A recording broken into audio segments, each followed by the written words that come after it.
All right. Let's see here. Yo, what up?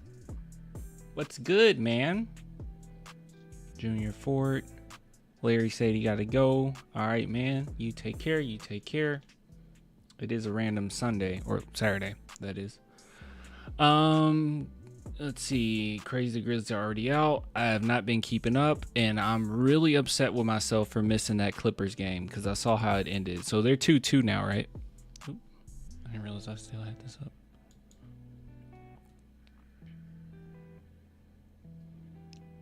Okay.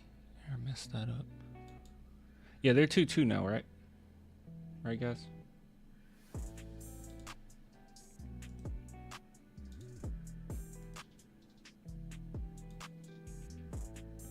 How many of these did I need? I don't remember. 3? Oh.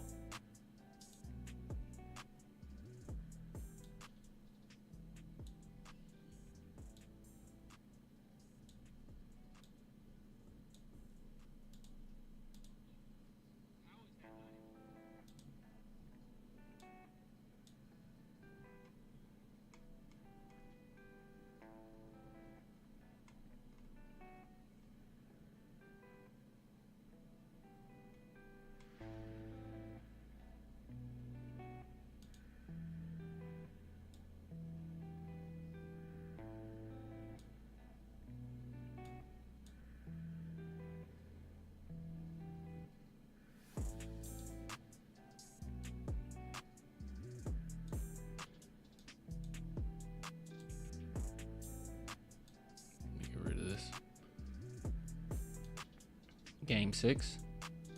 What you mean? Going to game 5 with the boy.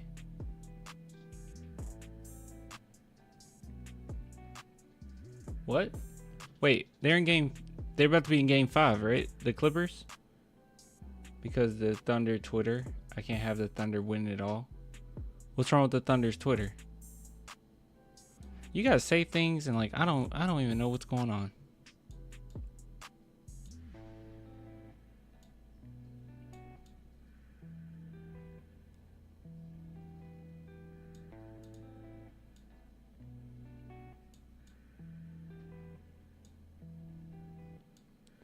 Let's talk draft, boys. It's time. Yeah, there's one. I think I'm going to do it this way because I think it'll be more fun. I want to key in on one player like per live stream, or maybe a couple players per live stream. But today it's one player in particular I'm focused in on because I have a immense bias here that I'll just be honest with you. I really wanted to come down to this. Quinn Fleming. No, it's not. It's one player in particular. You can keep guessing though. See if you get it right. So a few things that we have to talk about. Someone sent me a video of I think LeBron and Steve Nash talking about the Spurs. And then also we have Wemby going to, I actually don't know where he went. Costa Rica?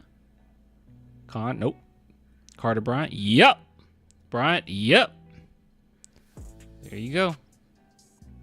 That dude's sick, bro.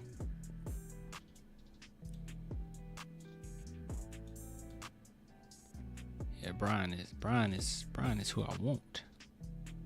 That's who I need for the Spurs. That's who I need, guys. I'm not playing about this.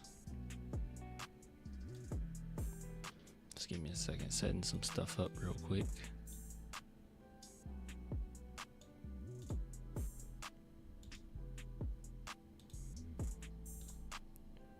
Something I need to put on Instagram that I forgot about. Carter Bryant's one of my favorites at 14. Yeah, at 14. I have a feeling it won't matter if we drop to 9. Khan fills all the gaps for most things we need in terms of fit. We'll get there.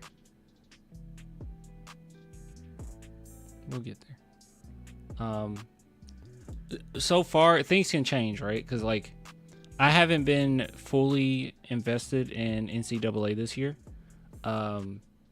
So I'm kind of doing it after the fact, right? Like I'm looking into these players kind of after the fact.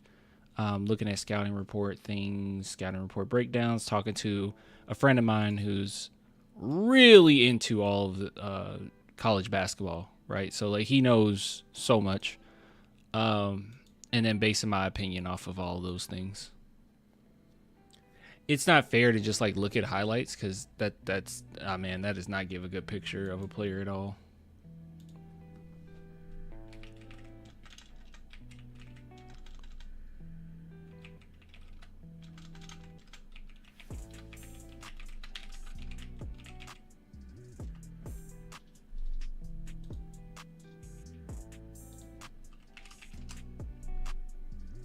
We need shooting and size. Well, my friend, I got something for you.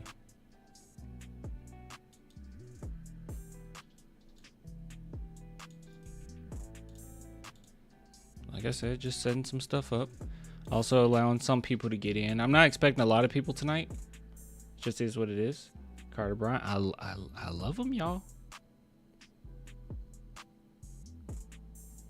I only followed the top 4 this year. Probably shouldn't have done that. Yeah. The chances of us getting a top 4 pick is extraordinarily slim. It's possible, but extraordinarily slim. So, yeah, it probably wasn't the best idea to do that.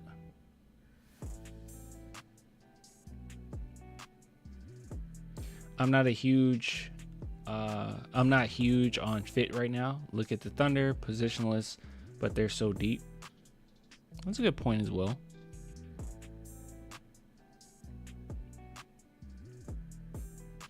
But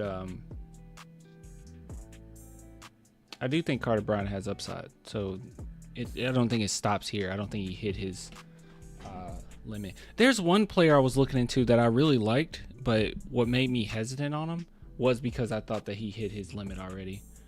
Who was it? Guys, who am I thinking about? What's his name? He was he's a senior. He was like a 5th-year senior. He's projected to be like a mid first round pick.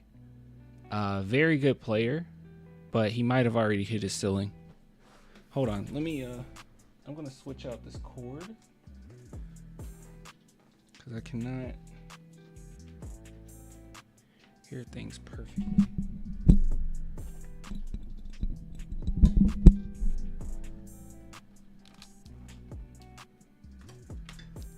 That aux cord sucks.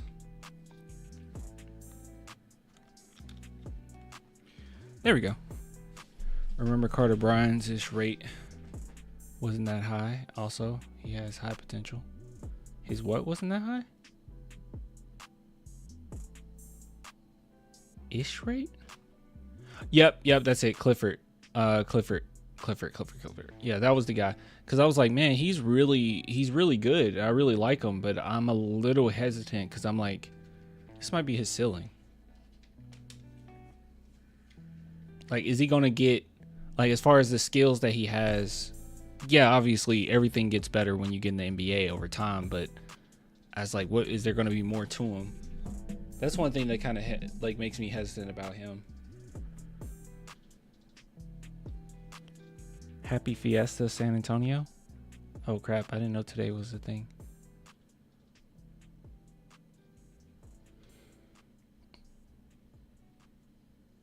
All right, I guess we can just dive straight into it. This is taking a while. What I'm trying to download. His usage rate wasn't high. Oh, you're talking about Carter Bryant? Yeah.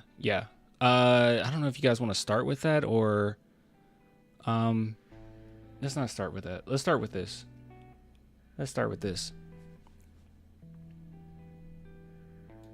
All right. So big shout out to you guys for constantly tagging me in everything that's San Antonio Spurs related.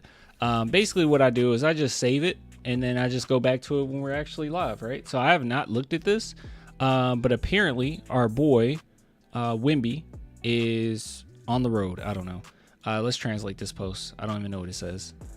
We have some very good news about Wemby. Currently on vacation in Costa Rica. It was near La Fortuna, a town of 20,000 people that he was recently spotted and on basketball court practicing. Let's see. Okay. Yeah, that's not, those aren't professional. They aren't professional pictures by any means.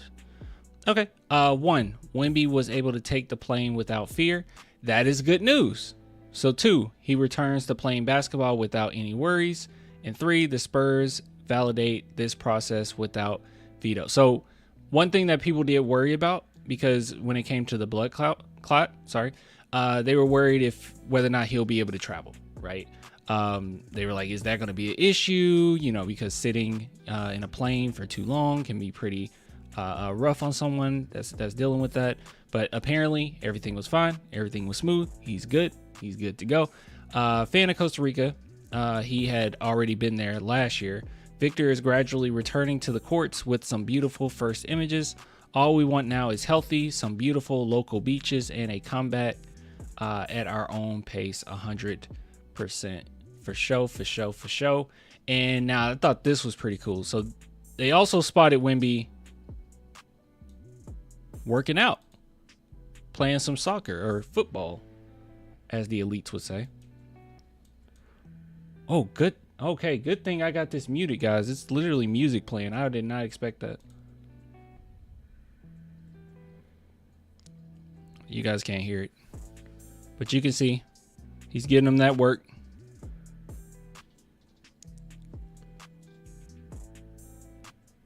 Really great cardio. We all know that he needs it. Pretty cool. Man been all around the world. By the way, if you guys ever have a chance to travel, please do. Okay? It will change your perspective on so many different things. Yeah, see, not bad with the ball at our Wemby. Okay, I'm sure that's just translated a little funky. Oh, Julian, shout out to you for tagging me in this. All right, and let's see. Here's more footage of him putting in that work. Okay, this doesn't have music, so you can listen to it.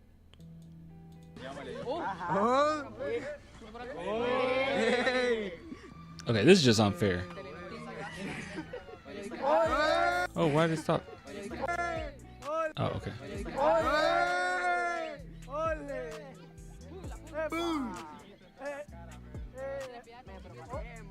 Okay, maybe we should be worried just a little bit. If he's just out here working out with kids, we might be a little worried. We should be a little worried. The kid's playing with a Titan. Now, actually, these are grown men. That's just how tall Wemby is. Pretty cool, man. Pretty cool. So good stuff.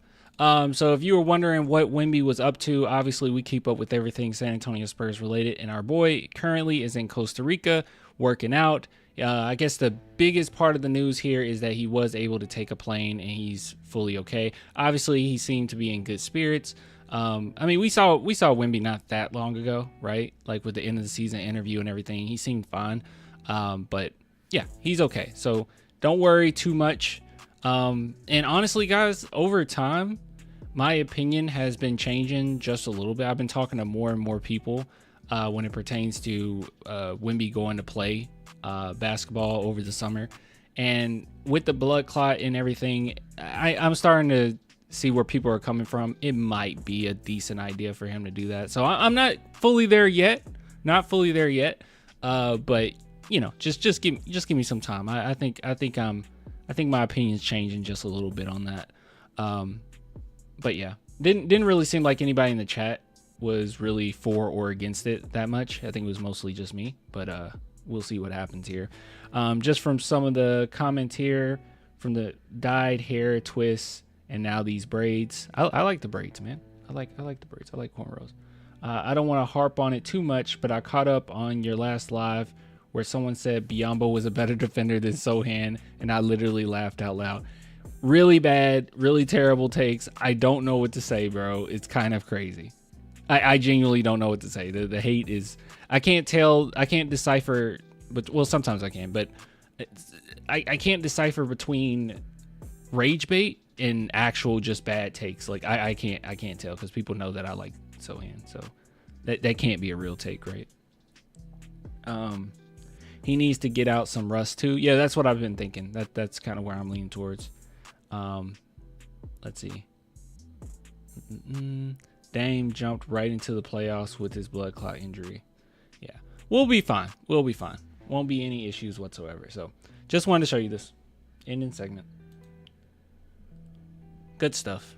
You love to see it, bro. You love to see it.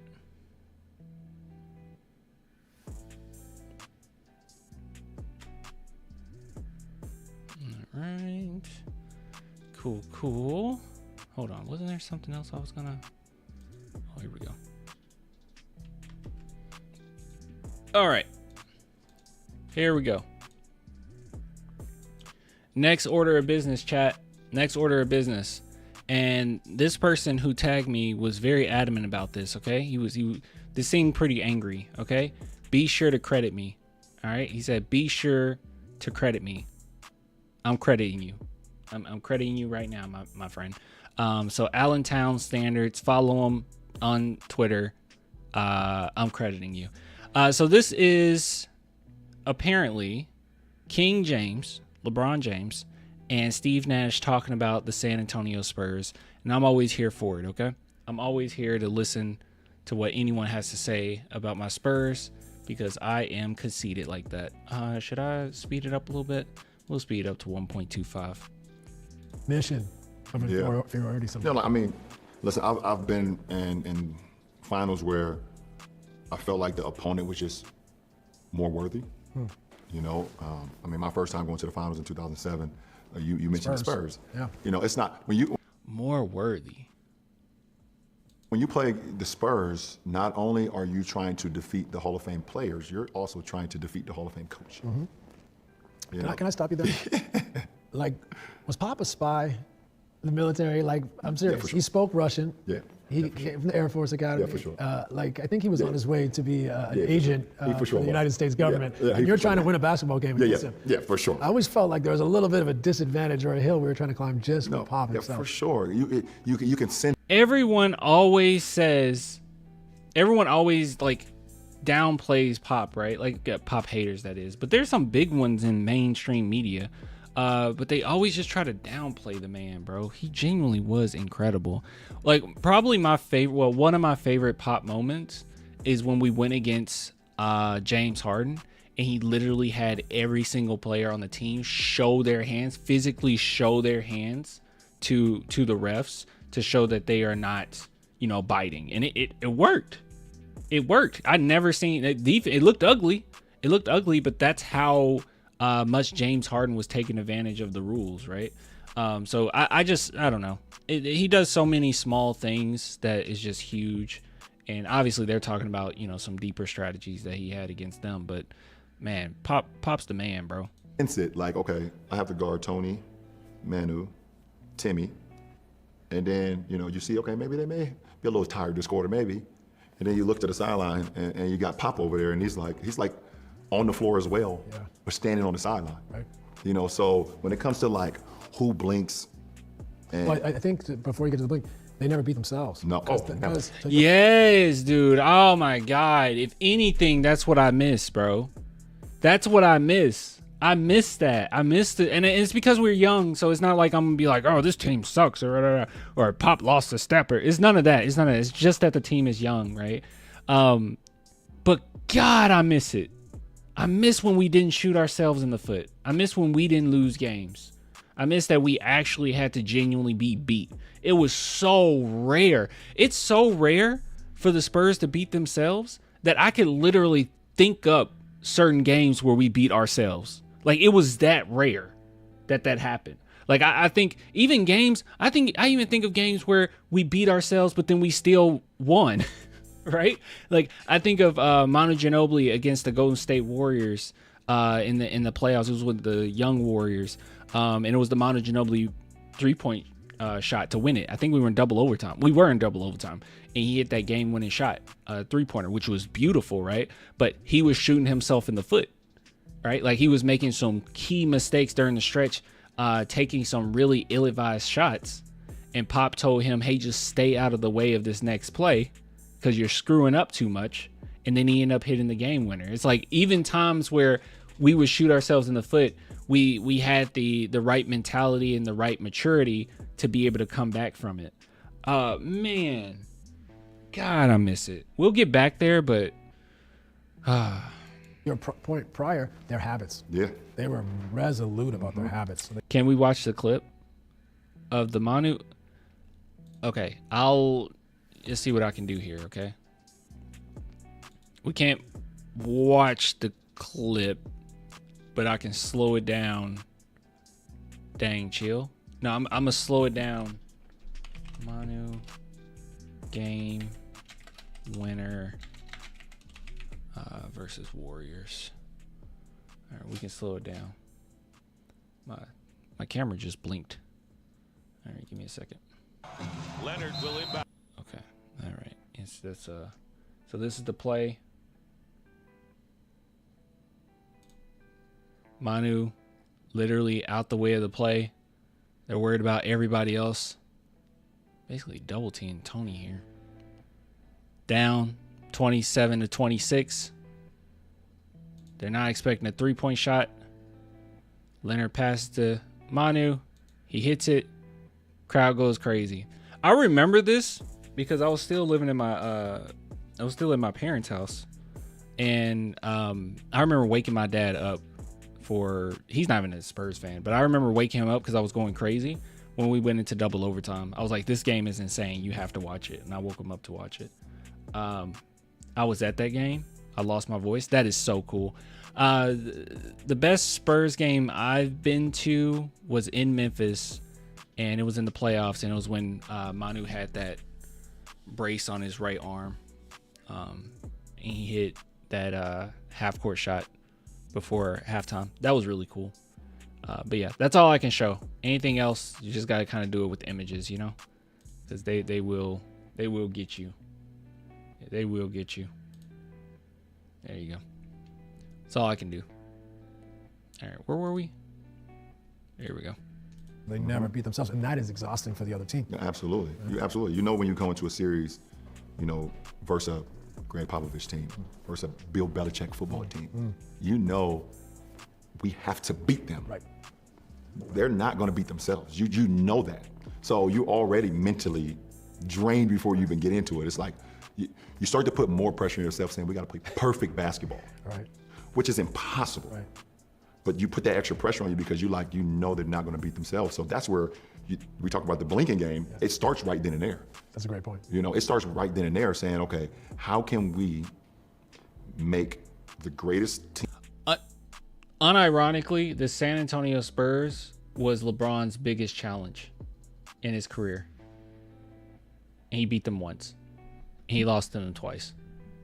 That was the biggest challenge of his career. I know people will say Warriors, which I got that. But Warriors were capable of beating themselves, obviously, right? He got them pretty flustered. They were capable of beating themselves. But the Spurs, nah. Warriors were extraordinarily talented, but the Spurs, you just can't. You can't mess up with them. Team or the greatest players at this moment. Yeah, Steve couldn't beat the Spurs, yeah. Because this is what the finals is all about. It's the two teams that's endured adversity, have withstand, the long marathon of a season, and now have put themselves in a position where the sprint happened and they're still. I think this is why I also have a hard time seeing him as a GOAT. We gave him so many problems. Look, gosh, LeBron is such a tough case, bro.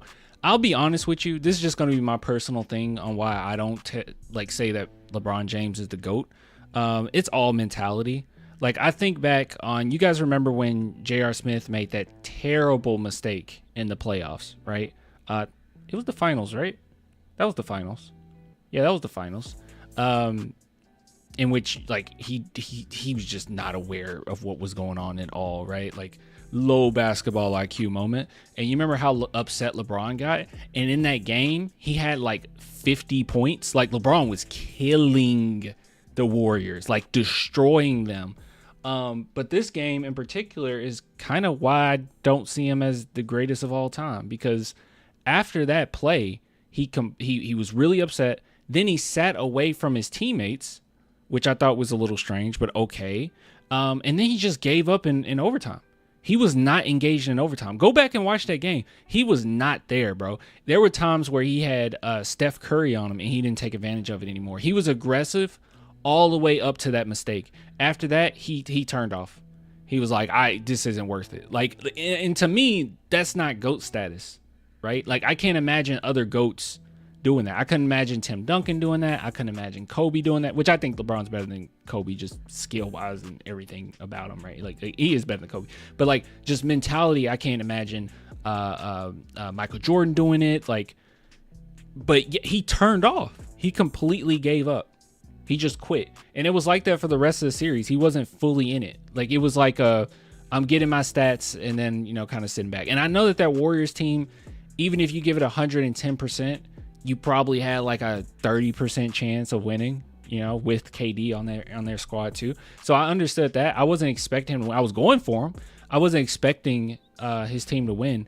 But that moment where I saw him just shut off in overtime like that, I was just baffled. I was like, this is not this dude ain't Jordan, man. He ain't Jordan,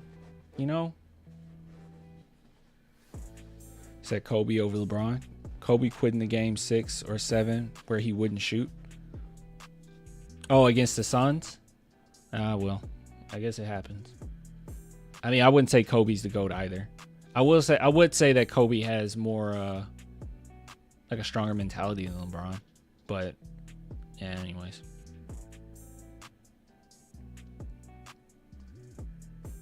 Wait, what's that?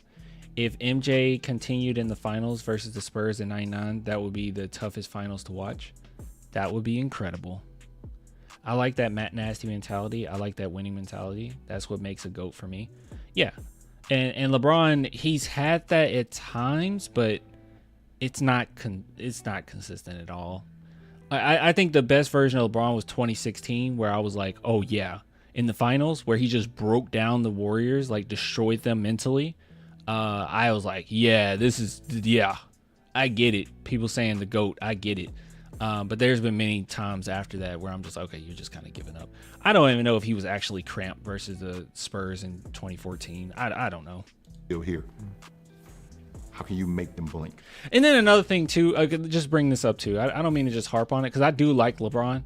I used to really not like LeBron, but I do like LeBron. I think about how when he'll lose in the finals, or it's very obvious and apparent that his team is getting ready to lose, he would either downplay the severity of the moment, right? Like he would downplay the finals. Like I remember when we were beating him up in 2014 and they were asking him, how do you feel or whatnot after a game. I think, what was it, game 1, game 3? I don't remember. But he ended up saying, he was like, well, it's just basketball. Like just downplayed it. Like it wasn't a big deal. Or another thing he'll do is he'll say that he was injured, right? Like after the series is over, all of a sudden now he has a cast on his hand or his arm or something. He does it all the time.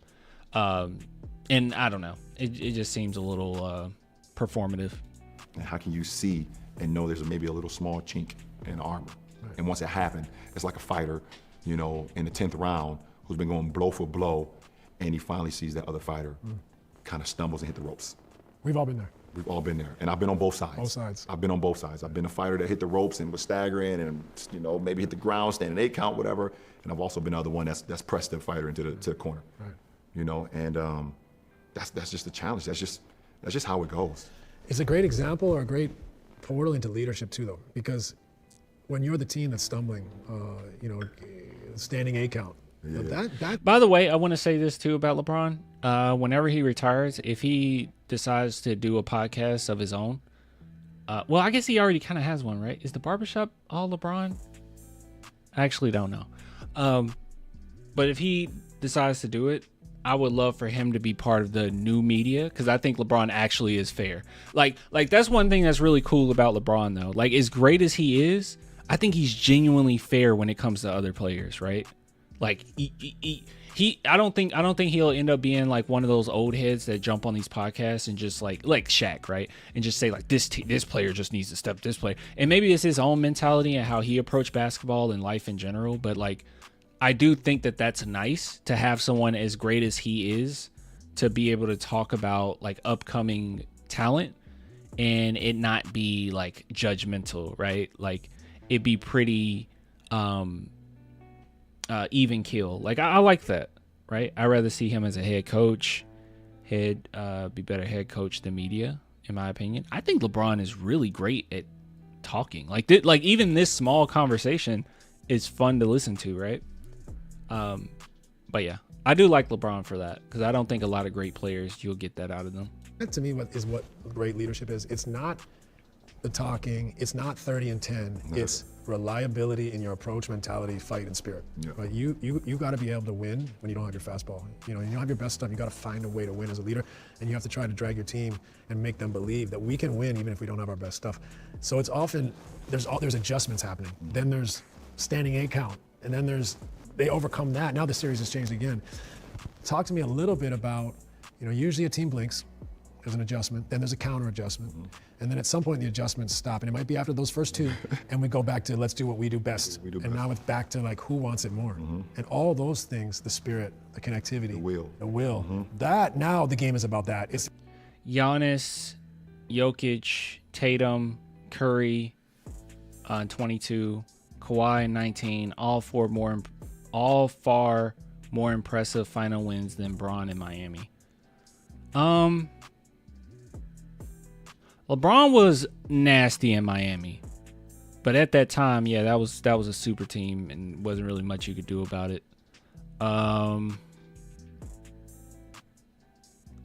Sure, I don't know if I agree with the Tatum one. Tatum got a stacked team, but yeah, I guess it's not really a super team. But what about LeBron in 16, right? Like, I think LeBron 16 is more impressive than a bunch of those that you mentioned. Yeah, that Curry 22 was nasty. LeBron's 16 chip was better than Curry's championships. Yeah, that's 16. That's like the highlight. In my opinion, that's the highlight of LeBron right there was 16. If anyone wants to give me an argument for him being the greatest, just mention 16, and I'll put my hands up for a split second, right? For a little bit, like, okay, you kind of got me. 16 was nasty. Like, when I think of Tim Duncan, right? And I'm like, why should Tim Duncan be considered the GOAT? I think of 03. Like, just putting the team on your back. Like, just destroying everybody. Anyways.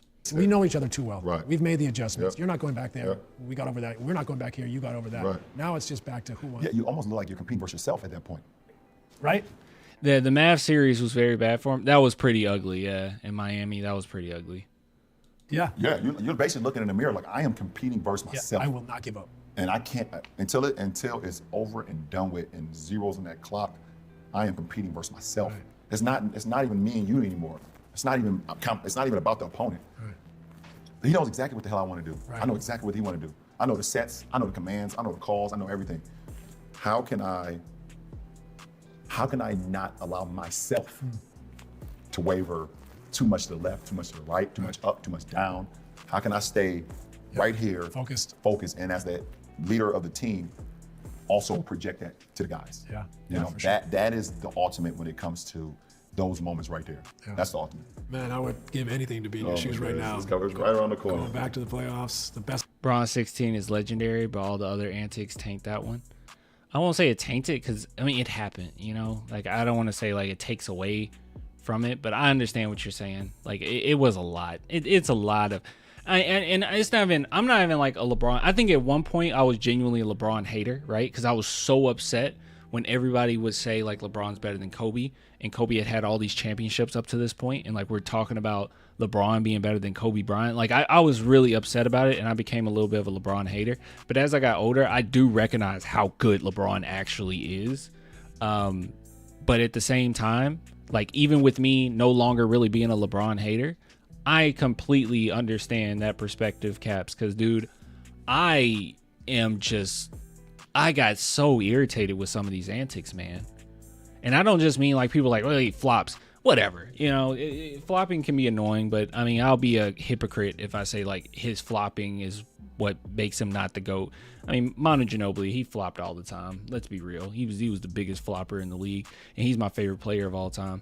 It was just the antics as far as after games where you downplay things and you wear a cast and you would just give up in the middle of a final series because a player made a mistake. It was just too much, bro.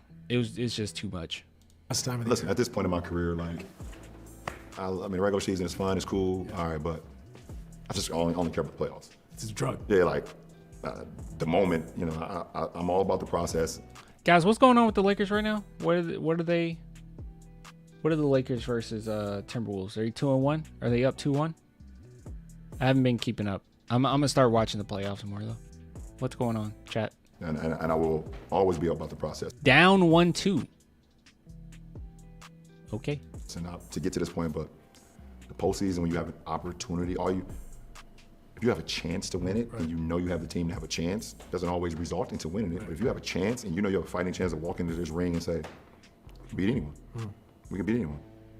We know we have to play close to perfect basketballs. Obviously we know that, and it takes a lot of luck in the postseason.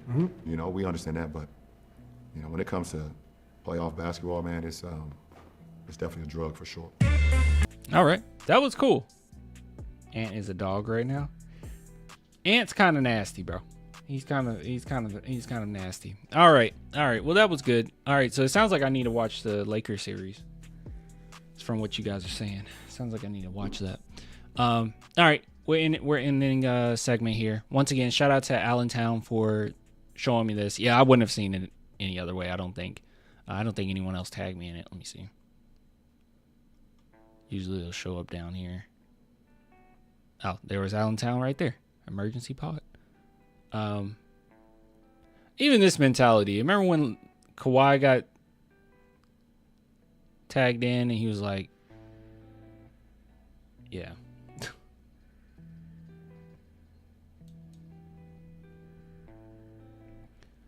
All right, guys. Okay. All right, guys. I'm ready.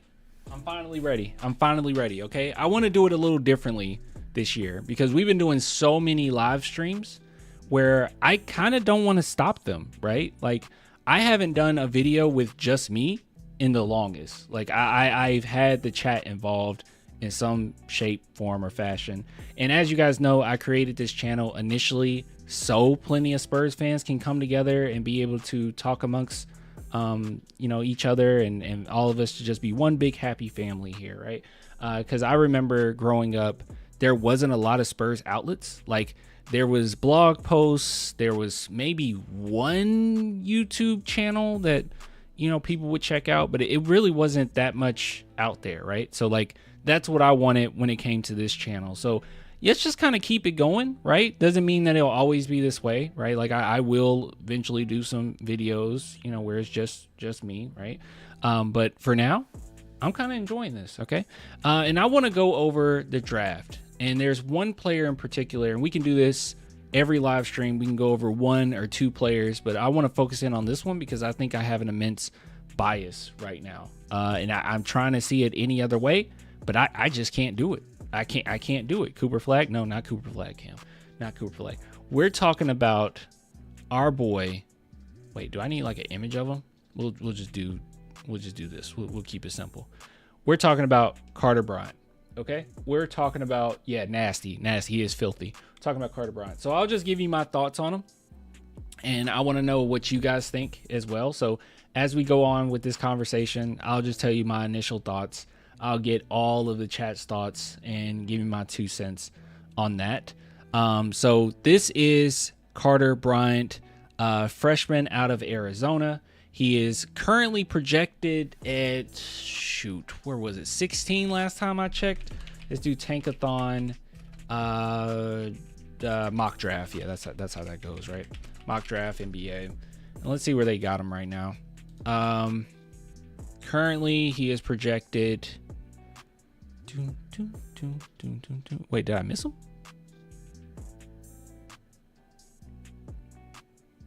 Whoa. Tankathon got him projected 25, which is kind of crazy. I guess that speaks to how good this draft is, because 25 seems pretty low. Last time I checked, it was 16, but maybe that was on another mock draft. So a lot of drafts are expecting that the Spurs will be able to get him if they want him, right? If they were to keep their 14th, more than likely the 14th pick, they can get him, right? So that's what I'm hoping. So we'll talk about guys closer to the 8th, another time. But right now, I'm just stuck on him, bruh. Okay, I'm stuck on him. I can't, bruh. I can't. Okay. So Carter Bryant is a small forward, and as you know, that's the main thing that I think the San Antonio Spurs need. That's the biggest position change that we need, is that small forward, because we know that our boy, as much as we love him, Harrison Barnes is more so a placeholder right now. So as it stands, we need somebody to fit that spot. And I think that everything that we've been searching for, everything that we need, he has it in him, right? He has that potential, and he's already shown, at the very least, surface, bottom level, right? Floor, ceiling. This is what he's going to be. And yeah, so I just want to talk about him a little bit. So as far as Carter Bryant is concerned, if you're wondering, some of, wait a minute, it was something I was gonna, okay, never mind, that's on another slide.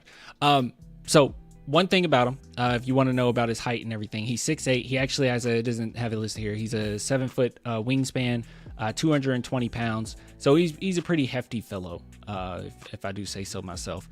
So as far as the things that he does well, what is he good at, what is he great at, he's a phenomenal defender. And that's the one thing that I think fits for the San Antonio Spurs. And that's the one thing that we will need, right? I think that we constantly need to really emphasize what we already do great to make it even better. So the two things that he's good at, I'm just going to keep it simple. Two things that he's good at is defense and 3-point shooting. That is it. Spurs need a backup center. Yes, we need a backup center, but I think that's comes second to starting small forward, right? I think a starting small forward comes first, in my opinion. I think backup center should come second. As far as priority list here. So he is a small forward. He is very talented defensively. He has a lot of versatility, great lateral quickness, point of attack defender, and shooting wise, he's shooting 37% from 3, right? So he can shoot the basketball. So the reason why, at least in my opinion, why he's going to go pretty low, or at least they got him projected going pretty low, it's just his averages don't look that impressive. On the stat sheet, and obviously, with 19 minutes per game, but 6.5 points per game, he doesn't get a crazy amount of usage as well. So that could be something that's kind of making him go a little bit further down. But there's a lot of potential there. He's a good finisher, really good 3-point shooter. Showed a little bit of creating his own shot, but not really. As far as passing ability, he's okay. Like, he's pretty average when it pertains to that. But basketball IQ on the defensive end, very high, and he has a good shot to him. He kind of reminds me, he's like a mixture of, if you took Sohan's defense, right? Because I don't think that his offensive IQ, as far as passing wise, is as good as Sohan's was in college. But I will say defensively, he's like Sohan. And then I would say offensively, as far as his 3-point shooting, outside shooting, kind of reminds me of Devin Vassell a little bit. So it's kind of a mixture of those two at the small forward position. I just think that he fits so well with what we would need, right? He would benefit in a system that has a little bit more space on the floor, which, obviously he's going to be helping create that space. But I just really dig him, y'all. Like, I really like Carter Bryant a lot. He's a pretty good athletic defensive wing, or small forward, that is. That can, really mess you up a little bit, right? So, Essie, you said, here, we'll take a look at this. So here's a scouting report. And also I also wanted to take a look at this as well, because they have him mic'd up during his senior year, so you can kind of get a taste of his personality. Guys, he fits.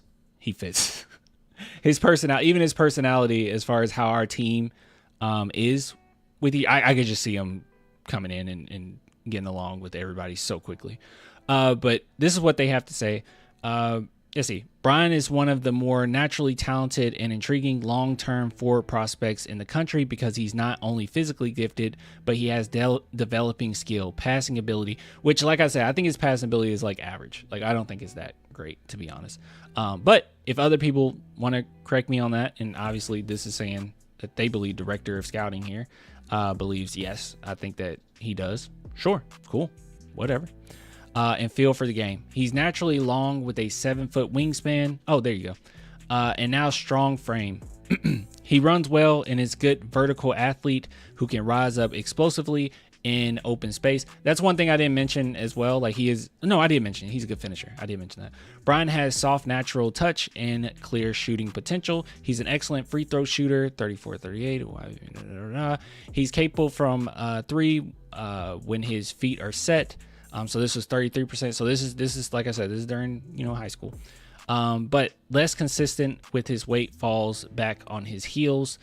Brian isn't yet a polished creator. Like I said, doesn't have a lot of creation, but just a little bit, or high volume scorer, but has untapped offensive potential because he can handle the ball, get downhill at times, see the floor and pass. While he's built up his body, he still has to become a more consistent traffic finisher and can be reluctant to explode through other bodies. Defensively, he doesn't necessarily have great hips, and so is more 4 than 3 at this point, but a solid rebounder and deceptively good shot blocker.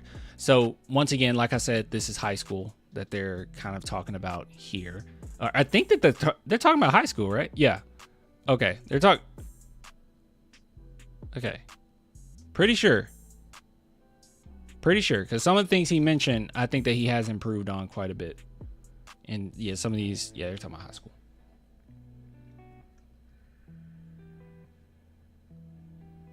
The gift was a block. What are we talking about?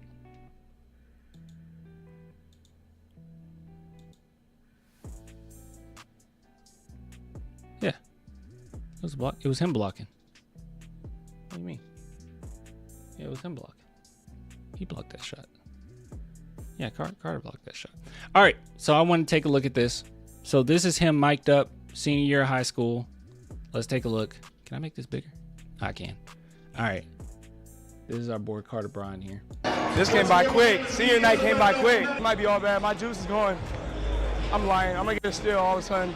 Turn into Superman.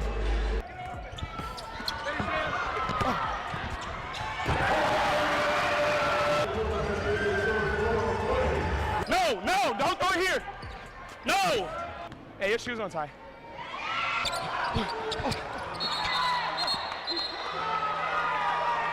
He is going to be so annoying. I just want to say that he's going to be so annoying. And I can just envision, okay, because we know that to win a championship or whatnot, you don't have to have the top defensive team in the NBA, right? Like, offense is slightly more important than defense, but defense is still important to a substantial degree, right? But let me say this: he is going to be so annoying if he's on that court. I can envision it, guys. There wouldn't be one person in our lineup that's not elite or at least good defensively. Like, if you had a starting lineup of just something to think about, right? Of Devin Vassell, let's start with Castle. You have Castle, Devin Vassell, Carter Bryant, Jeremy Sohan, and Wemby. Who's scoring on that team? Like, genuinely, like who's gonna score on that team? Who? There's nothing to take advantage of.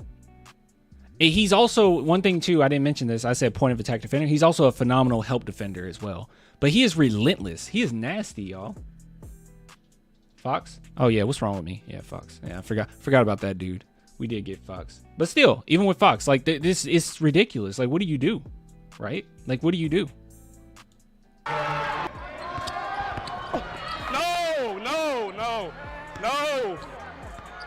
Don't throw it. Do not. I told you don't throw it. I told you. Just listen. Listen, it'll make your life easy. I told him.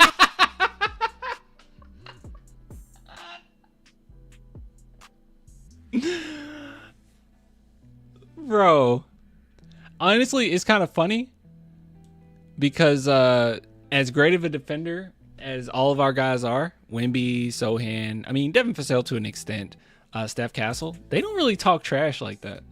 Like the way that Sohan gets under your skin is very small things, right? Like he'll pinch at you, you know, he might say one word to you real slick, like, and as the game goes on, then you just get really irritated. This is more so in your face. This is more so in your face. Throw it. Do not.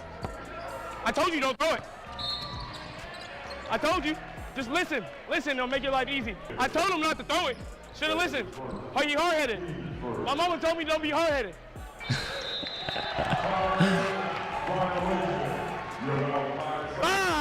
Don't do that to yourselves. Don't do that to yourselves. Y'all gotta hit that one. Don't be lame. You're being lame. With a capital L.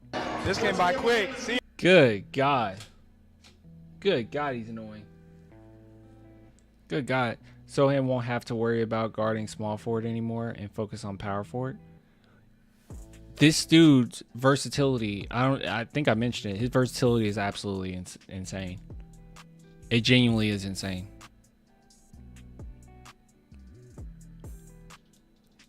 It's him in high school as well. Man. I haven't been home in like 2 weeks. After this, we have Peach Jam, and then I got Jason Tatum camp. I'm not gonna be home for like 30 days. I'm tired. I wanna see my mom. Hey, just know when I get to 6'10", nobody in the country can guard me. Low-key, nobody in the country can guard me right now. But, you know, I'm taking it easy. I wanna be a team player here, you know? It was a good game. I ain't gonna touch the ball right now, bet money. I make good bets. Run him, Gator. Dang. Yeah, he can hear me. Look.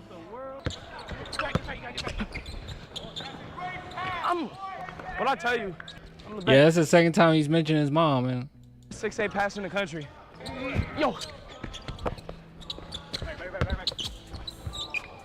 Bucket. Woo! That was low-key a bucket. Wasn't your nose bleeding yesterday? When I go back in, I'm gonna tell Kyan to sit down. He's talking crazy to me right now. He's funny. He's funny. I could definitely see him fitting with our team. He fits the team chemistry quite a bit.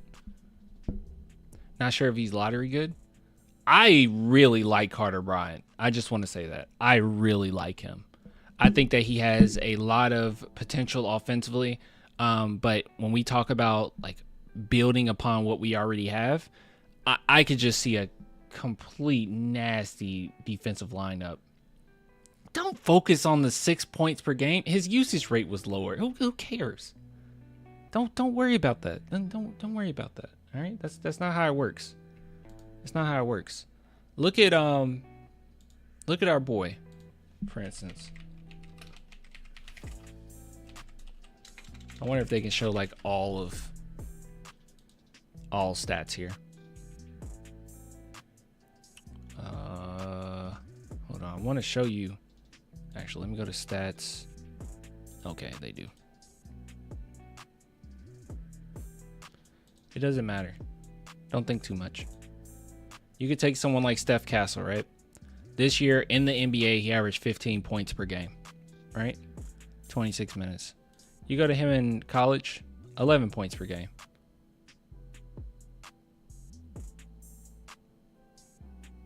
$11 points. And then if you look at his stats,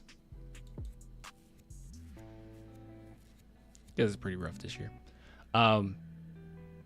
But yeah, you look at his stats, like everyone knows how great he is, but there was plenty of people that were hesitant, you know, during the draft that were telling me like, don't get him. Do not get Steph Castle. Like he's going to be so bad.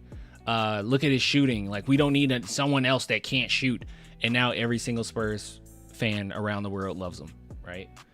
So don't focus in too much on just the points per game, right? There's a lot of nuances to this. His usage rate wasn't that high.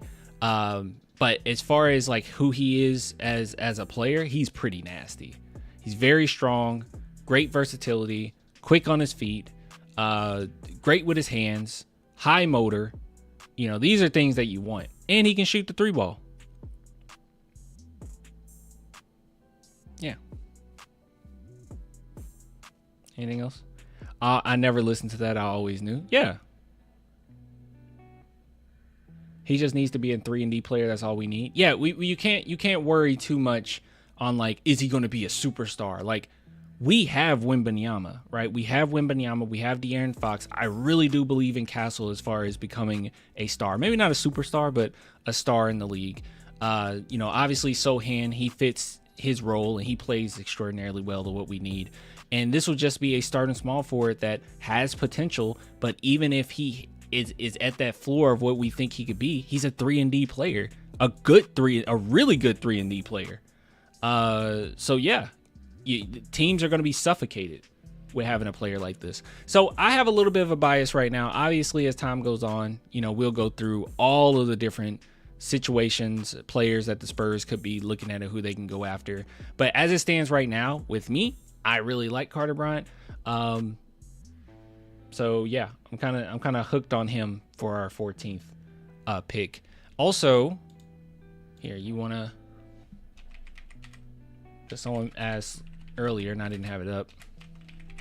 We can see what some draft people say about comparisons here.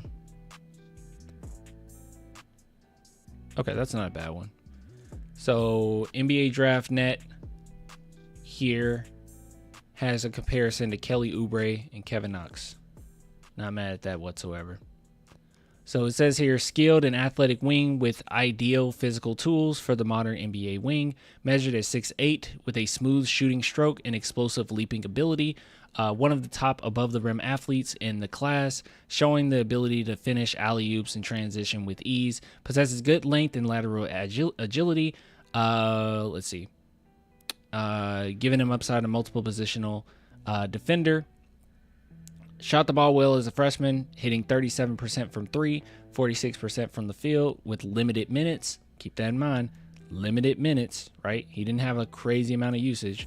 Has the fluid mechanics and size to develop into a reliable floor spacing wing. Shows flashes of being capable of off-ball cutting and catch-and-shoot weapon. Projects as a 3-and-D type at the next level with significant upside. Handles the ball decently for his size and can initiate offense in spurts. Look, spurts look like Spurs. Solid instincts in passing lanes and the potential to become a impactful team defender. Very great help defender, like I mentioned earlier. Plays with a high ceiling, enticing teams looking for athletic two-way wings. NBA frame and strength is not an issue. Should be able to get stronger. The potential, he's very strong, by the way. The potential is clearly there for him to become a high-level pro. And like I said, he is a point of attack defender. So you can have him also on guards. You can have him on forwards. Like, he's versatile. That's why I said he very much so reminds me of Sohan, defensively, that is.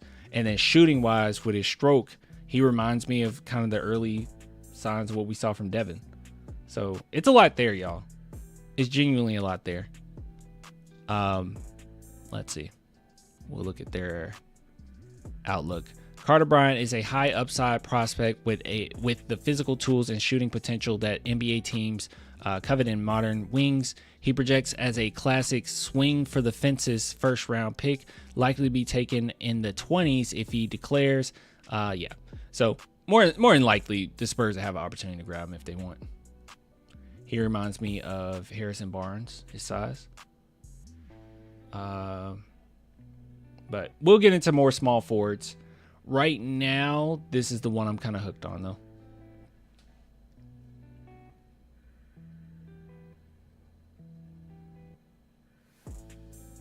Yeah, there wasn't a lot of great shooters in last year's draft. That's true.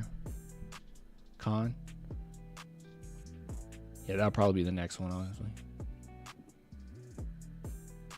Anyways, that's all I have to say. Doesn't look like the chat has much else to add. I'm just kind of scrolling through. Jeremy Sohan needs to work on that corner three. I don't know what his percentages were in the corner. But overall, his three-point percentage was the same as last year, so like 30%. But he shot less.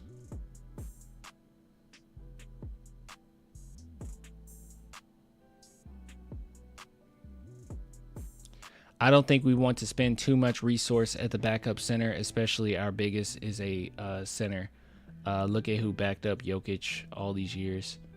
I'm not the biggest fan of going all out on a backup center in the draft. Like that's just not. I think the small forward position is the most important thing. And maybe it's a little bit of PTSD, right? Like I'm thinking back on all those years we spent when we had a team almost there for a championship, but we just kept looking for that small forward to fit in there and help us get that next ring. And man, it was frustrating, right? It was very frustrating trying to find that. We went to Richard Jefferson, and then we were just hoping that Kawhi would be that, which he ended up being. But man, I don't want to go through that anymore. If we can just go ahead and fill that small forward position and keep it moving, then we're in a good position. We're in a good spot.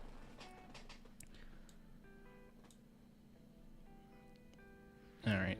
Anyways, we will continue with this. So like I said, there will be more players that we take a look at. But right now, this is who I'm kind of excited about, right? Kind of excited about him. So anyways, ending segment. We've had problems finding a good small forward since Kawhi. Yeah. It's tough, man. Finding good small forwards is not an easy task. I think you'll have an easier time actually finding a backup center. Lord knows that the Spurs continuously had like backup centers throughout the years. We could always find them. We didn't have that much of a hard time.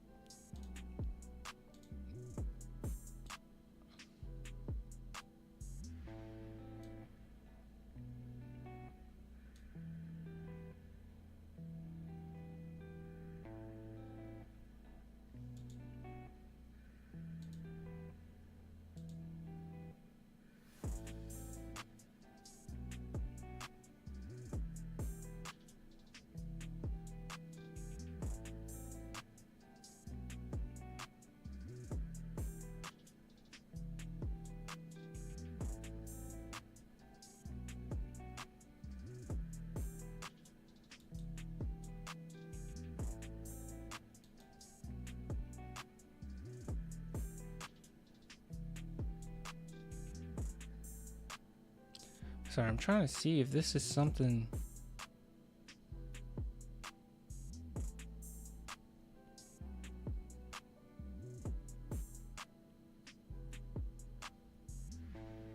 Oh, maybe I didn't. Oh, okay. Sorry, it was something I was looking at. I was like, did I upload anything on this? But yeah, okay. And so we don't have to go over that. Like I could have sworn I did something on this already.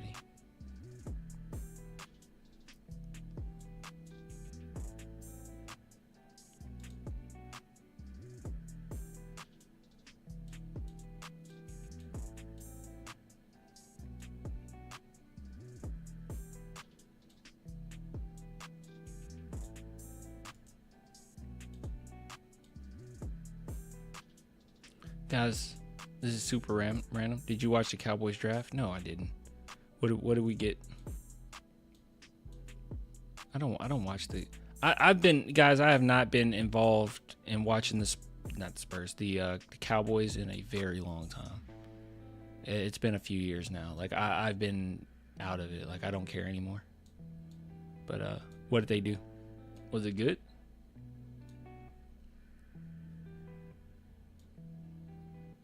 I really hope we can get into the top 4 and sign Nas in free agency. That'll be cool.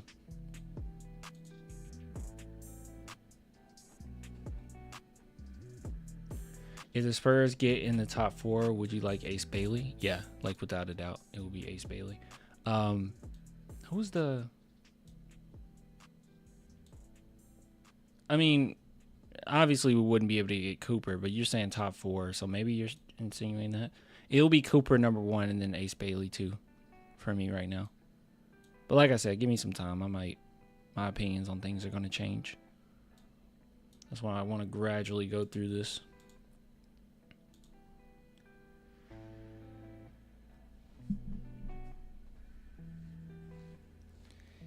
getting into the top 4 and picking up Nas would be insane. Like, that would put us in an amazing position. The Spurs will be winning very quickly. So, nothing wrong about dreaming.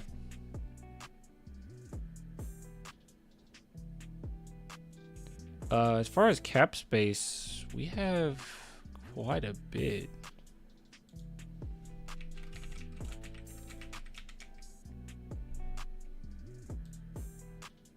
I'm not a professional when it comes to cap, but Spurs are pretty decent. And we're not really paying anybody for a while. And I think it's a lot of people off the contract this upcoming year. For next year, I think. This doesn't show it.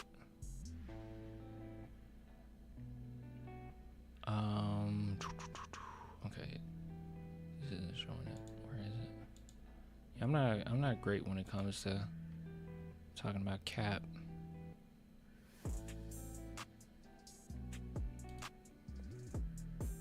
All I know is we are going to have quite a few people off the books soon that we'll be able to re-sign.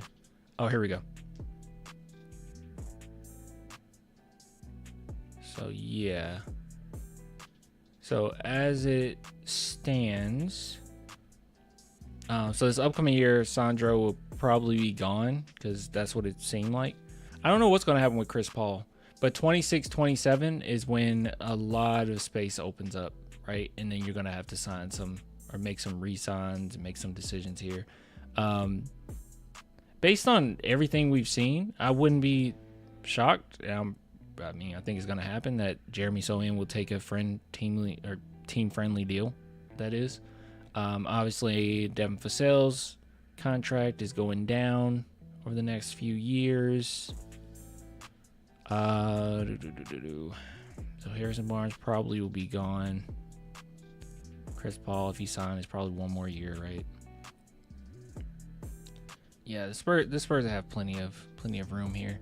You'll re-sign De'Aaron Fox. I don't know what that'll look like, but I don't know. I'm not really worried about it. I don't know if we really ever had to, like, as Spurs fans, have we really even had to worry about the the cap space that often, or signings in general? I don't feel like we ever really had to worry about it. I mean, things come up. It's never like we couldn't pay this player or screw it here. They usually do a pretty good job. We don't sign anyone. You say that, but you look around the league, it actually doesn't happen as frequent as you think. Like big signings, crazy deals. It doesn't happen that often. We're pretty smart about it. Like outside of our players. Yeah.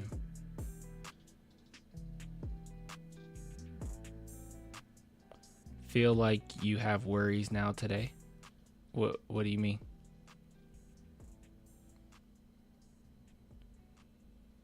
We used to get vets on a team-friendly deal every year looking for a ring. Yeah, that happened a lot. But I mean, now it's kind of the same thing. Like we've gotten a lot of information on players that want to play for San Antonio for Wemby. So it's kind of the same, and it'll only get bigger once we start winning.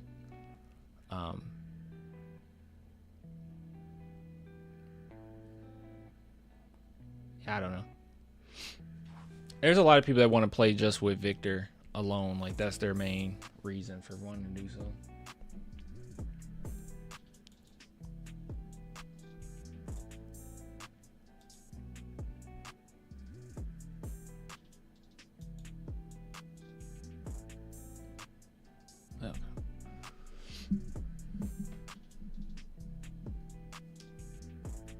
I'm cool with what we have now. I just want to watch Wemby healthy and play every game. Yeah. We'll be okay. By the way, this upcoming season, if everyone's healthy, no excuse. Playoffs. I'll be very upset if we don't win the playoffs. Make the playoffs.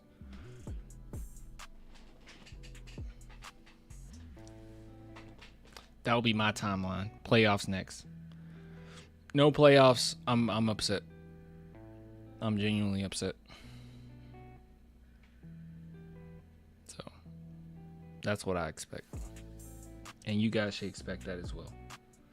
No lowering standards around here, okay? Playoffs next year. So hopefully someone takes a leap next year. Everyone kind of been taking pretty decent leaps. We really just need Devin Vassell, if the Spurs were to keep him, just to go back to what he was a year prior, really. I mean, if we're being honest. I feel like Keldon's hit his prime. Like, not his prime, but just his ceiling, right? I just don't think he gets any better. Obviously, we all know Sohan needs to improve his shooting. Wemby needs to improve his strength. I don't know how much he'll be able to do that in this offseason. But we need that. Who else needs some improvements? Maybe Blake Wesley improving his decision making. Got anybody else that you feel like needs to improve? I still think Devin can be consistent. That will be his goal. Yeah. Just want positive season with 42-42 record. Could be considered success. I just want the playoffs. And whatever that looks like, I don't care. I can't give what I think that their record will be yet. Oh, yeah. 41-41, not 42-42. So, yeah, I don't know what that'll look like yet. Till I see who we got. I miss playoff basketball so bad. It's crazy, man. It's so much fun. Playoff basketball is so much fun. I miss the feeling it brings you. I miss being on the edge of my seat and not knowing if we're gonna win or lose. In a tough game where we can't afford to go down 3-1 or something. Like, I just miss those moments, man. But those old Spurs games, Spurs teams used to pull through, though. We rarely would get swept. I don't recall us getting swept. I'm sure we have. I just don't remember. The aura of Spurs basketball or Spurs playoffs was crazy. It was just so great too because every team, I miss going into these games where we were like the team to beat. You know, that's what I miss. Just being the team to beat. It was a huge accomplishment for teams to beat us. I get that he wants Carter Bryant, but who does he want before we've got 2 lottery picks? We'll get there. Logan, you can talk directly to me. He said, I'm confused about who Clan wants at 8 in the draft. Right now, I'm leaning towards Khan, but right now, I mean, I feel like Carter Bryant is a player that I really want in that second pick. But we'll look at other people. We're going to look at everybody. We're going to look at everybody. Honestly, I want to really just go through all of the small forwards right now. Like the small forward / shooting guards. That's really what I want to do. Maybe even some power forwards, because some of these players, you can kind of move them, right? That's another thing, too, when someone mentioned, like, how much Carter Bryant averages, right, in college. Some of these stats, it, like, looks really impressive, but then you got to recognize where they played and the competition that they personally had. So there's people in the second round averaging over 20. Doesn't really matter that much. Oh, wait, I didn't even mention how young he actually was. Carter Bryant is... Okay, he's almost 20. Yeah, see, Clifford's a player I really like, man, but I feel like he just kind of... It's a super senior, so I don't know.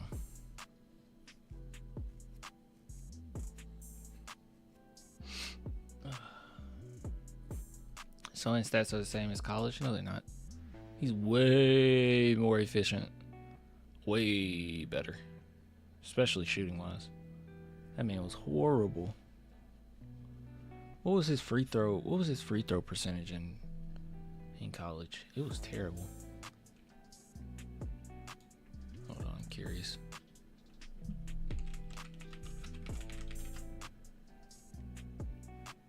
No one is giving up the #1 overall pick. Yeah, we would just have to win it. Like, there's no. Good evening, Clan. How's everyone? What's up, man?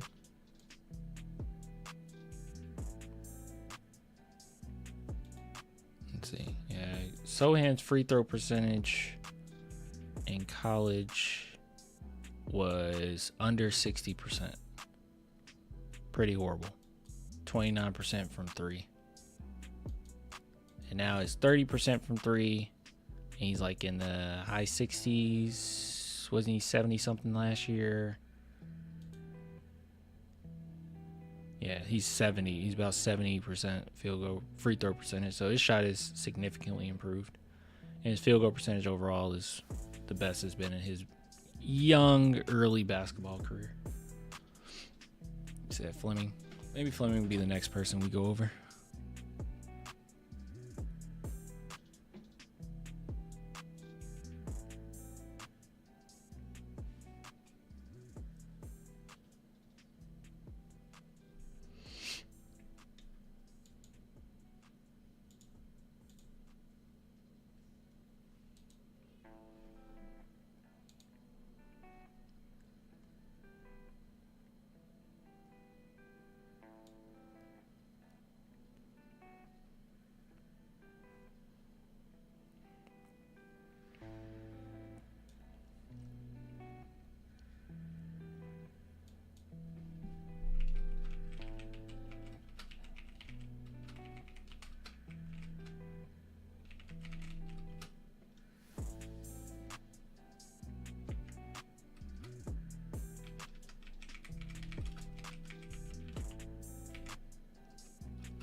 Sohan is part of the core with Wemby and Fox, and then Cap says Sohan is in trade talks.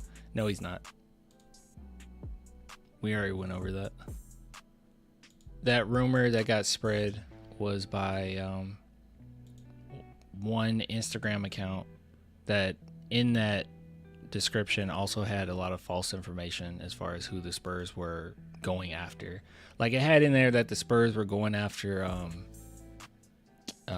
KD and Giannis, which I don't know. It felt like two truths and a lie, right? Because like every team is going after or is going to monitor the Giannis situation, so that's not any crazy news. But they tried to frame it as in the Spurs' plan is if they can't get those two, they go after Cam Johnson. That makes no sense.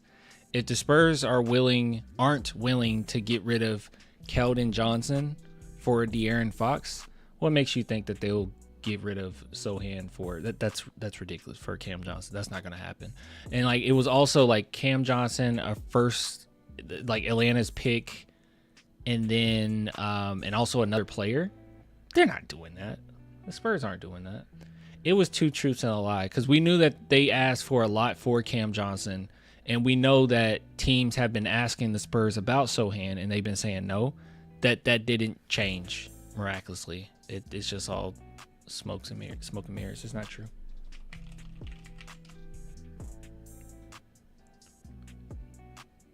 You're not handing over an elite defender like that for nothing. Be serious. Yeah, they're not doing that. And I really like Cam Johnson a lot, but that doesn't make sense. Hawks pick, they're losing their value, I feel. Spurs are not getting rid of the Hawks pick for Cam Johnson. Like I said, they've already let teams know what they want for Cam, and it's quite a bit, and the Spurs aren't willing to get rid of, like I said, they're not even really willing to get rid of Keldon Johnson initially for Fox. Like, they were hesitant on that. They went back on that.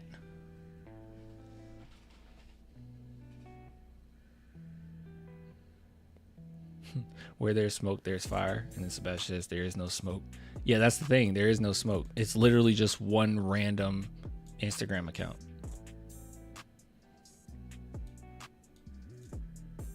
who was wrong about other things that they said.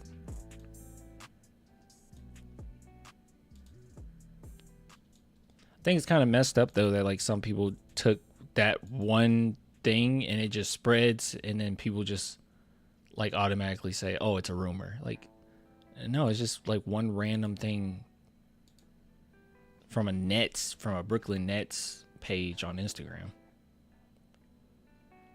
Nothing else at all. Like, and I've said this before, like I'm not one to just be like, oh, this person said it, therefore they're lying. I'm not saying that they're lying. They might have actually got that, you know, information from some source or someone that they trust, but I'm telling you, I hear things too.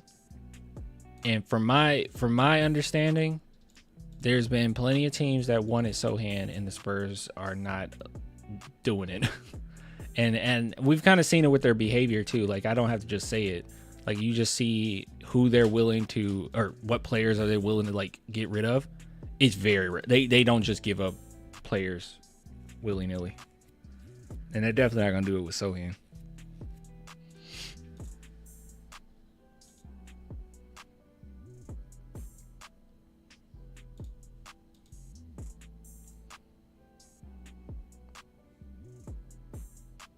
I'm just saying, I thought we would get a higher pick for the Hawks pick.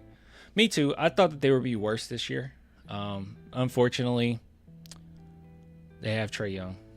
So, and they had no incentive to lose. If they had an incentive to lose, I guarantee you they would have been worse. But no incentive to lose. So, we kind of got stuck with a mediocre team. And a mediocre team in the East is actually pretty decent, unfortunately. So,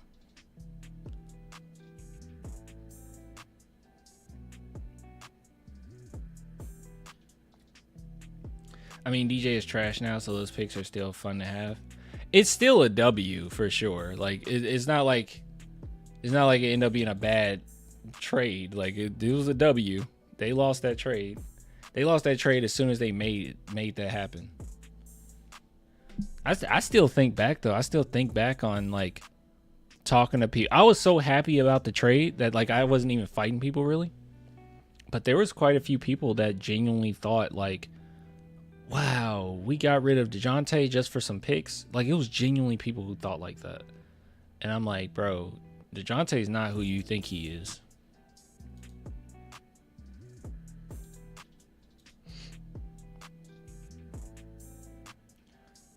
Two potential higher picks still good. Even Atlanta pick via Sacramento is higher than our pick via Atlanta. Yeah, well, there's that.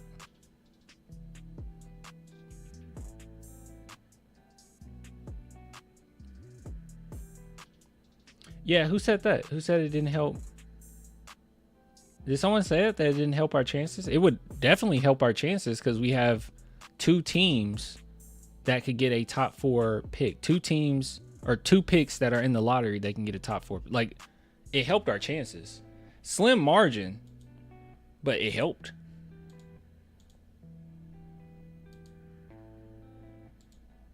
That's all you can ask for.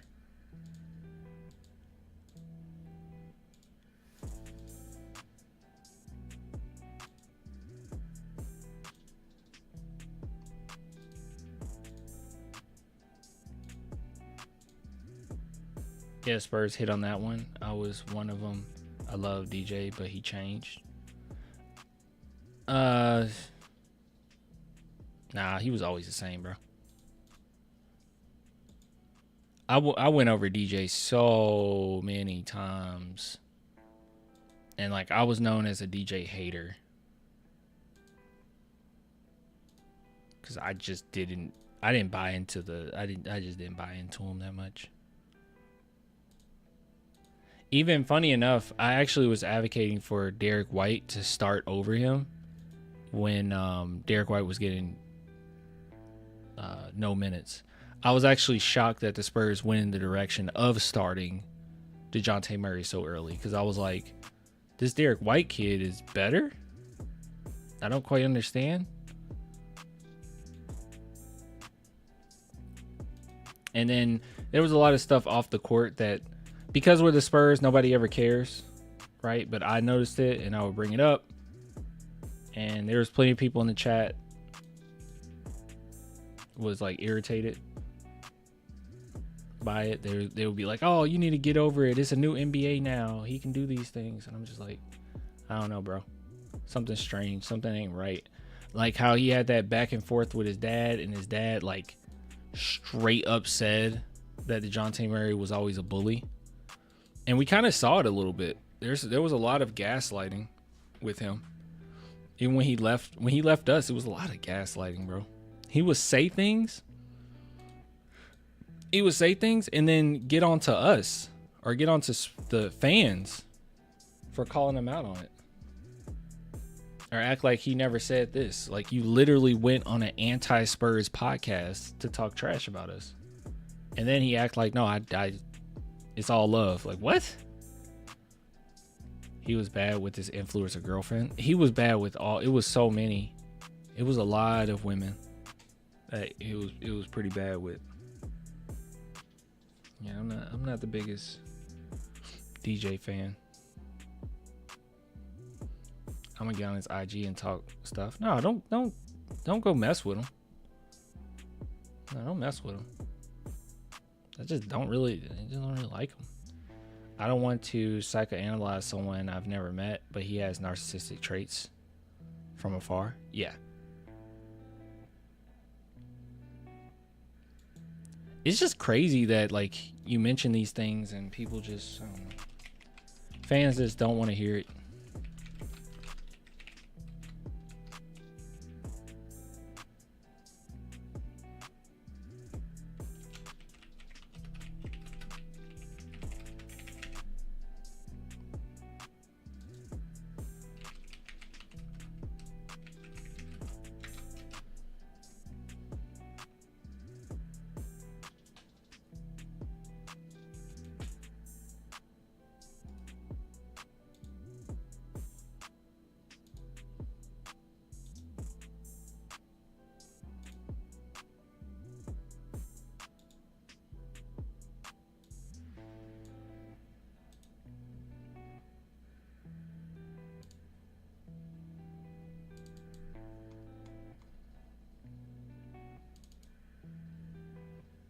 Guys, I'm sorry, it's like super random, but I was watching The Rehearsal. I finally watched it. I'm on like episode 3. Oh my god, that's a good show. Nathan Fielder is like a genius, bro. Like genuinely, I think he's a comedic genius, bro. And that first episode, I was not expecting for it to be as heartfelt as it was, and I was not expecting to like I'm a baby when it comes to things, okay? I'm a big baby, all right? I things will make me cry. I'm not afraid of crying. I think it's healthy. But man, I was crying like a baby at that first episode. I was not expecting that. Cuz I've seen Nathan For You. I love Nathan For You, right? I even liked what he did before that. What was it? Nathan For the People or something. That's not the name of it, but it was something like that. So I love his stuff. I was not expecting it to be as heartfelt as it was. That was really good. It's funny, but also just a lot of heart. Butler is hurt. What do you mean? Warriors gonna beat Rockets? Do you watch The Last of Us show? I played the video game, both. Part 2 is my favorite video game. One of my favorite video games of all time. I have not watched the new season yet, though. So, but I will be watching it. Did Butler get hurt again, or Rockets are probably going to lose? What's the score right now? I thought it was a late game. Didn't it start at 9:30?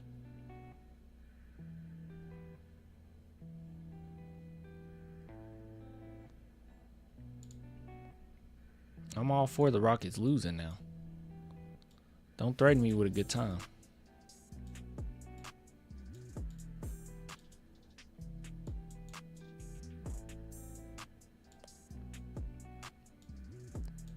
Warriors will have a hard time without Butler. What's the score right now, guys? No one's telling me anything. I'm literally trying to upload something right now, so I'm not looking it up. 92-86. Oh my goodness. So it's near the end then. We're in the fourth quarter. The Warriors are up 92-86 without Butler. When will Butler be back?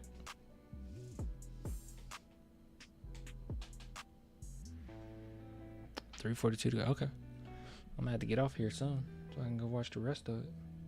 Watch with 3 minutes left about.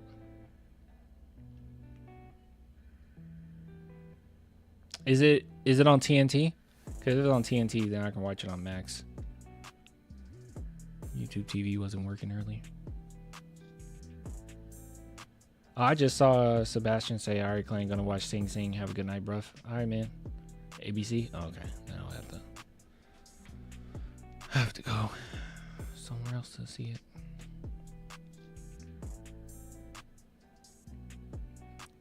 Sound close, though.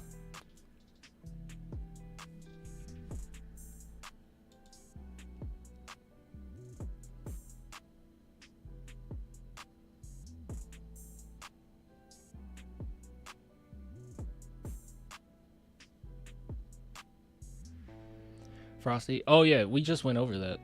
I'll upload that probably tomorrow, honestly.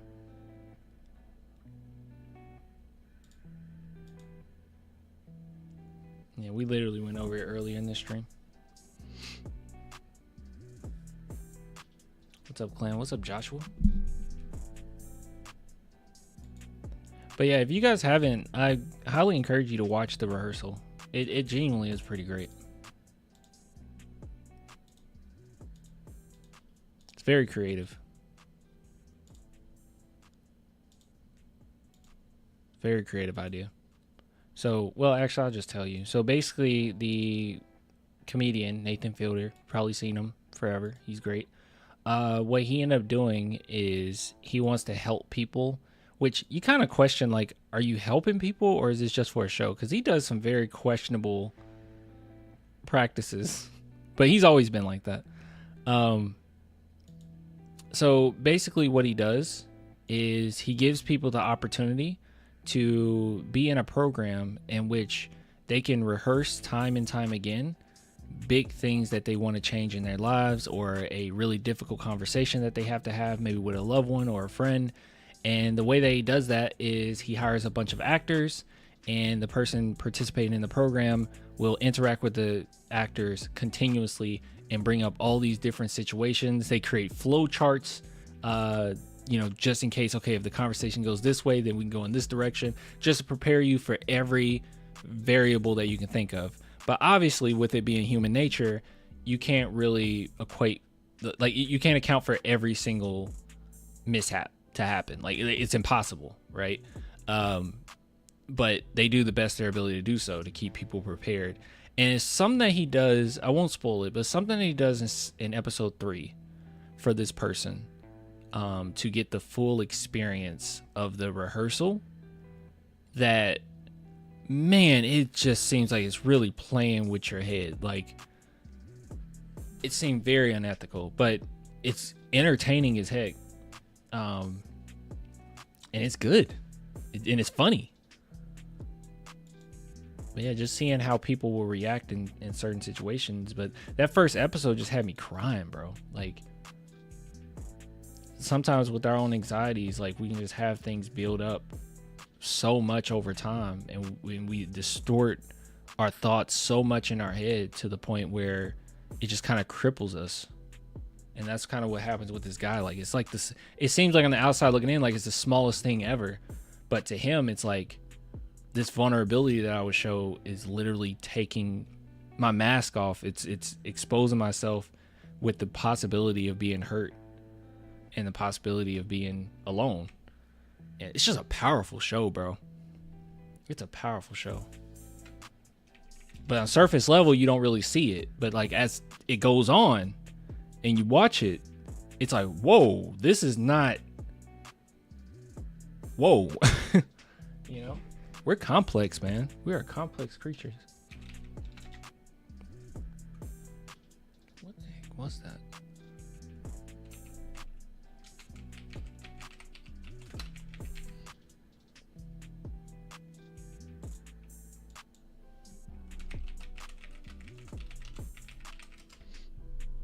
Hey, Clan, did you know Flag can opt out of NBA draft if he sees and hears who might choose him with the first pick?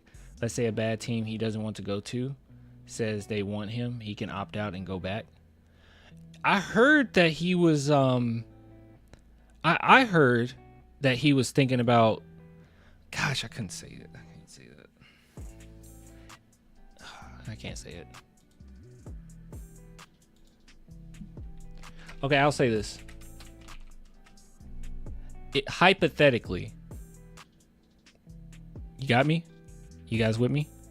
You heard the hypothetically, right? Right?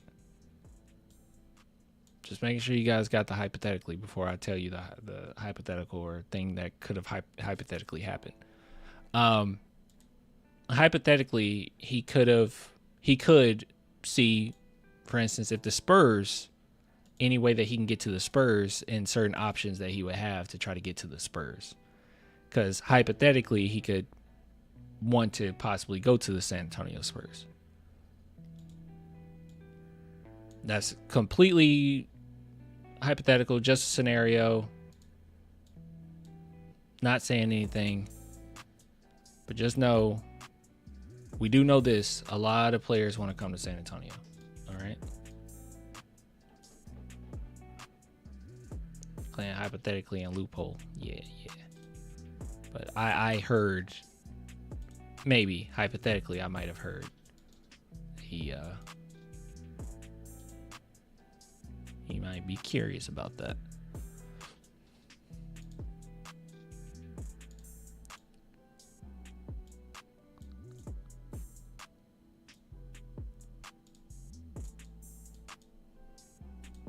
But who doesn't want to play for the Spurs nowadays, right?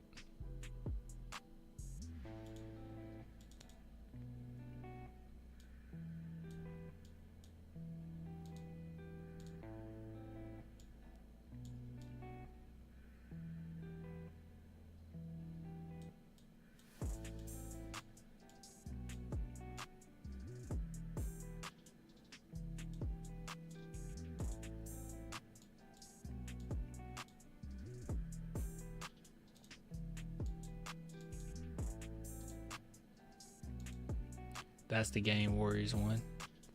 Oh well. So what is it now? What's the series now? They up 2-1? The Warriors up 2-1?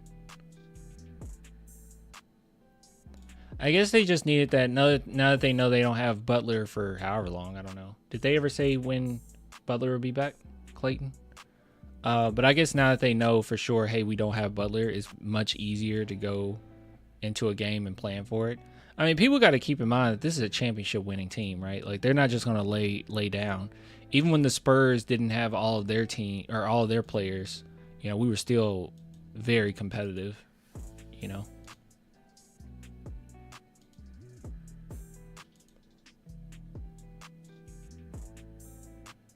How long ago did you talk about Denver Clippers?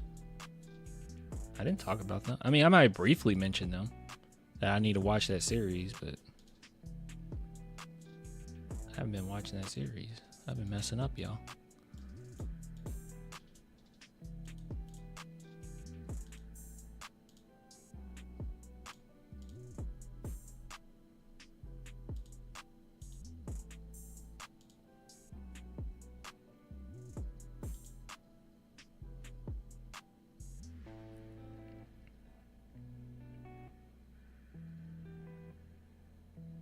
Clan loophole, if Sham says on a tweet and let's say Wizard or Raptors want him, he can still remove the name from the draft as long as he does it before June 15th.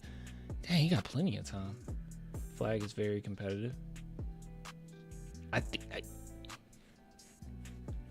Funny enough, he could just wait and see who gets the first overall pick and just opt out. He could go back to Duke for a year, I guess.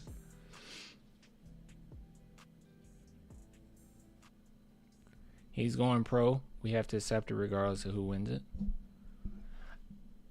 You know, a lot of things are much easier when we have Wemby, you know?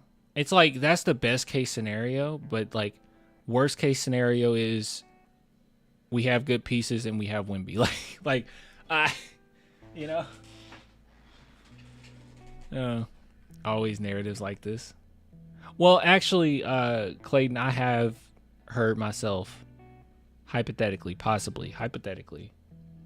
that he could want to go to San Antonio, and he might have inquired about if there's anything he could do to get there. Okay, I'm not saying that just to say that. That's not like some article I've read somewhere. Like I'm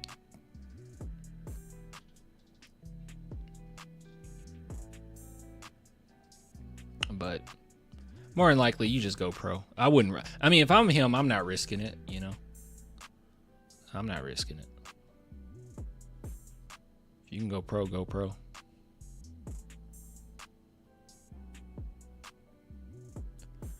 Dude, so someone mentioned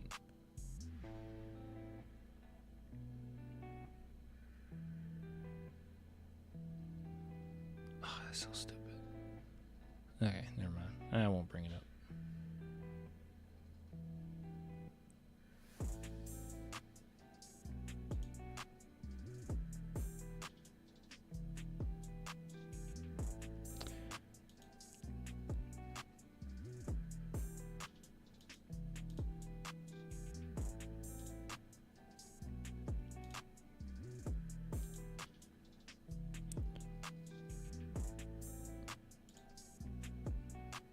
Okay, bro.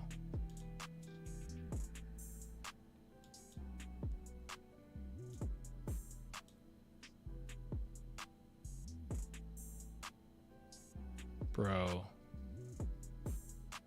Okay, whatever. You know what, guys? I'm gonna start turning the music off because I'm realizing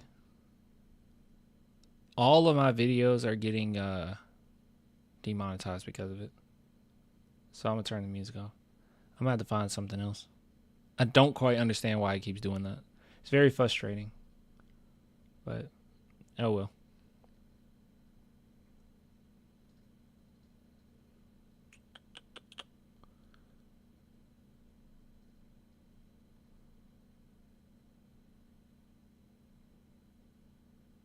Last year, Alex Sarr didn't work out for teams he didn't want to go to. Yeah. Sarr is not Cooper. Cooper's way more talented for sure. Teams will likely draft Cooper regardless. Oh, that's you mean? Yeah. That's true. Yeah, whether you want to be there or not, they'll get you and convince you after. Like, yeah, they're gonna be like, no, we're gonna, whether you want to be here or not, you know.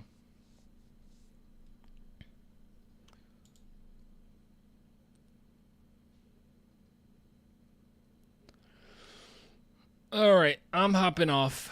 Did I already make sure I did everything? Yeah, I did everything. I'm good to hop off. I'll be back Monday. I don't think anything happens Monday. There's nothing crazy that happens Monday, right? Let me look at NBA. Oops.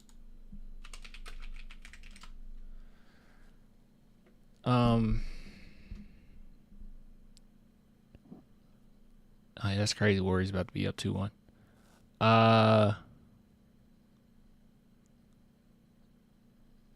Cleveland's about to beat the Heat. Those Monday games. Any of these I want to catch? That's at 9 p.m. So I'll probably go live and then go check out that game after we get off. Yeah, more like that's what we'll do. Tomorrow, the Lakers one is interesting, but I'll be on the road. And then I won't catch this one. I'm going to go see Sinners again. Anyways, I'll get with you guys later. Appreciate all the love. Like I said, probably going to keep the music off for a while because I'm getting tired of being demonetized for it. It's really stupid. But anyways, get with you guys later. Everyone have a good night. Luka to San Antonio 2026 is possible.